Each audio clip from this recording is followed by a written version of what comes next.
विभिन्न एजेंसियों के एग्जिट पोल में उत्तराखंड में भाजपा व कांग्रेस दोनों को ही सत्ता का दावेदार बताए जाने के बाद यह दल सतर्क हो गए। इस कड़ी में भाजपा ने योजना तैयार की। पार्टी के केंद्रीय नेताओं की मतगणना पर पल पल की नजर रहेगी। पार्टी के राष्ट्रीय महासचिव कैलाश विजयवर्गीय पहले ही देहरादून में डाल चुके हैं। उनका दावा है कि भाजपा फिर से पूर्ण बहुमत के साथ सरकार बनाएगी। उत्तराखंड की 5वीं विधानसभा के चुनाव के लिए 14 फरवरी को मतदान संपन्न होने के बाद से भाजपा निरंतर ही बूथ स्तर से फीडबैक ले रही।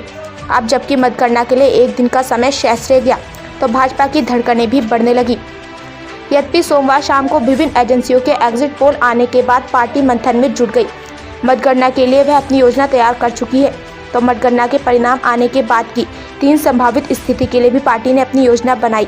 इसके मुताबिक पार्टी प्रत्याशी अपने अपने विधानसभा क्षेत्र या जिला मुख्यालय में रहेंगे।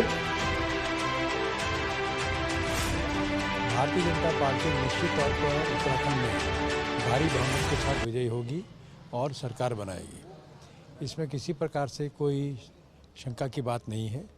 जहाँ तक कांग्रेस के द्वारा अपने प्रत्याशियों को घेरने की बात है, तो इससे बहुत साफ है कि कांग्रेस को ये बात महसूस हो गई है कि वो विधानसभा चुनाव में पराजित होने वाली है और इसीलिए अपने जो उनके थोड़े बहुत लोग जीत के आने वाले हैं उनको घेरने की कोशिश में लगी हुई है। निश्चित तौर पर जो हमने चुनाव से पहले कहा था और एग्जिट पोल के अंदर भी वही ट्रेंड देखने को मिल रहा है।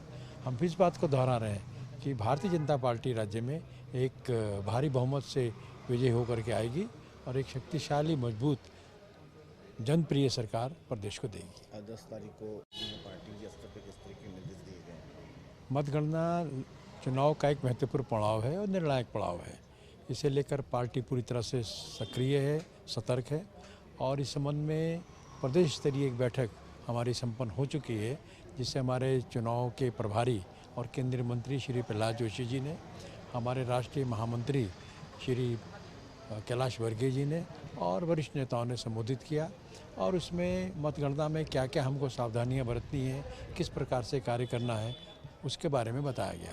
अब इसी बात को लेकर के हमारी एक वर्चुअल बैठक प्रदेश स्तर की वो होने वाली है, जिसमें पूरे प्रदेश के जो मतगणना के हमारे एजेंट्स होंगे उनको वर्चुअल माध्यम से इसकी बारीकियों के बारे में अवगत कराया जाएगा और उसके बाद हमारी मतगणना की प्रक्रिया शुरू होने वाली है।